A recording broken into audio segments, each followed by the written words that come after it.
Hello viewers, I have some delightful news to share with you today. That in 2 weeks time I'm heading back to Mallorca and to Sa Calobra to race against Tom Pidcock. Well, not actually race against him, but go against his KOM time. Now you'll remember maybe 2 years ago, yes, it was that long ago, I went there with the goal of doing my fastest time up Sa Calobra, which many thousands of you also go out there to do. Tom Pidcock smashed my time by 1 minute and 40 seconds, I think it was. And at the time I was gutted, but also at the same time I was very motivated to see how much faster can I go, how much can I chip away at that advantage that Pidcock had set. So I know that many of you joined this channel when that event occurred, but things have aligned and I feel like I'm in a good place to give it another stab. But that's not the only reason why I'm in Mallorca, the cycling paradise. On the 4th of May there is an event called Kill the Hill, which in effect is a hill climb, 7 kilometers at about 7% up the highest road on the island. Now the event is sold out this year, but if you're interested in it, definitely check it out next year. But I wanted to have a go at it, not only because it's a hill climb, but last year there were guest appearances from Ethan Hayter and Connor Swift, as well as Andre Greipel. So that climb actually tops out at 1500 meters, which, as many of you will know, is quite high for the island, right? So the event is taking place on the Saturday. I'm gonna do that. But if you're on the island at the same time, please don't hesitate to reach out. On Instagram would be the best place. I'll be keeping you up to date on my Instagram stories.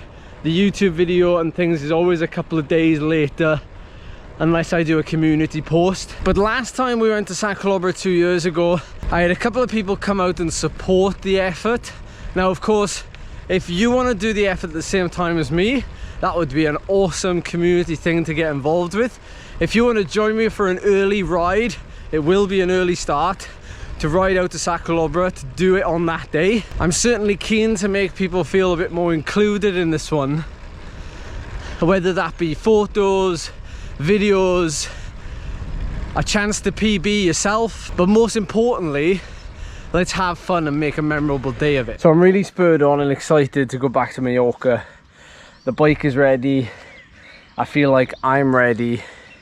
If you've been following the training recently, things have been going well in that direction. This is what I've been training for the last couple of, well, weeks and months really, is this 20 to 30 minute sustained effort.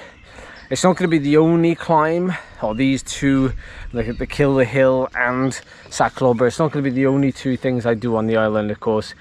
I want to do a bit of exploring and a bit of enjoying and a little bit of sending it up climbs, right?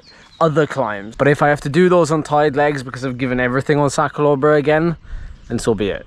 On that day, 2 years ago, after Sa Calobra, I remember uploading that ride to Strava, and I can't describe to you how that moment felt. You could see it in the video, the vlog that we did from that day, but the reception and the way that like you guys, the community that I call you, I don't know, you know, because professional riders have often been at the top of like these segments for so long, and I know I'm an ex-pro rider, people still call me a professional rider, but the reason why I love Sa Calobra so much is because it's just one of those climbs that everybody has done or can do or wants to do. Like it is genuinely one of those bucket list climbs, you know. There's plenty in the world. Every country has its own bucket list climb, right? Or every area, and Sa Calobra just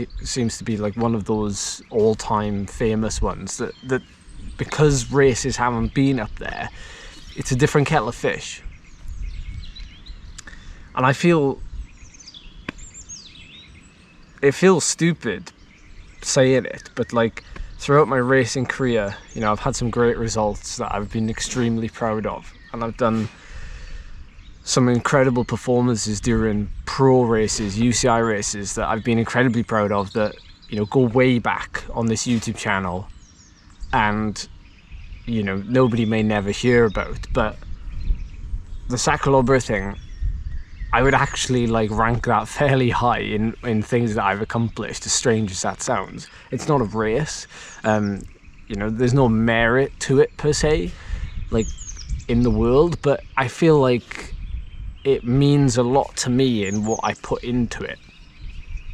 And it's the same for you guys. It's the same like when you target an event or a race, like you put a lot of weight on that and a lot rides on that. And like I said, because this is not a segment, for example, a climb that's used in a race, it's a bit more, I don't want to say evenly matched, but you know, if people are going to go there, they go there to do an effort. Like, it's not like in a race where you're doing an effort in the race and you're having to follow the tack, so it could be a summit finish.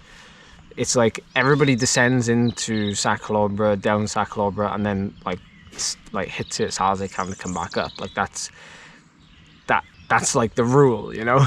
But to be able to do that, and no matter where you finish, you can compare yourself to other people on a leaderboard. You know, I feel like it's really allowed me to express what I enjoy doing. And I think in this day of modern media, we see it with the Col de Rats. You know, we're seeing a lot more of this kind of stuff being used to attract headlines, draw awareness to certain things. It's not just, and I know some people disagree, but the very fact that Tom has gone to Sa Calobra and sent it up there is a little bit of a statement, and it's one that I feel not should be made more, but it was great that it made this hype, and people were like really sort of, I think people took it like two ways. They either were like, wow, like, you know, Tom's flying, that's a crazy time up Sa Calobra, or people were just like, oh, well, that doesn't mean anything because, you know, it's not a race, it's like, you know, whatever. And I agree with both of those viewpoints, but I do think in the modern world of cycling, where things are changing, and like me, I don't necessarily do the type of racing that I did before. I'm now doing a mixture of things as part of content.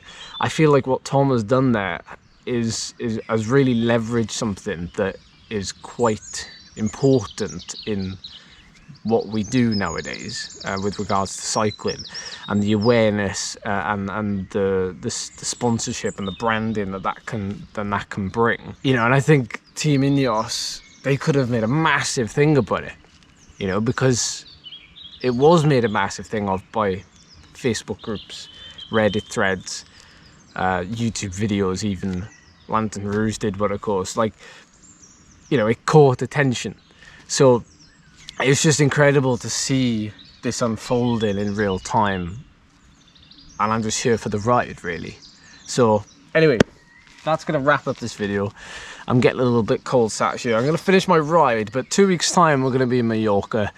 If you are out there, say hi on the road and hopefully catch you in a cafe. But if not, stay tuned to the videos. They're gonna be some crackers, I am sure. All right, have a good day. I'll see you in the next one.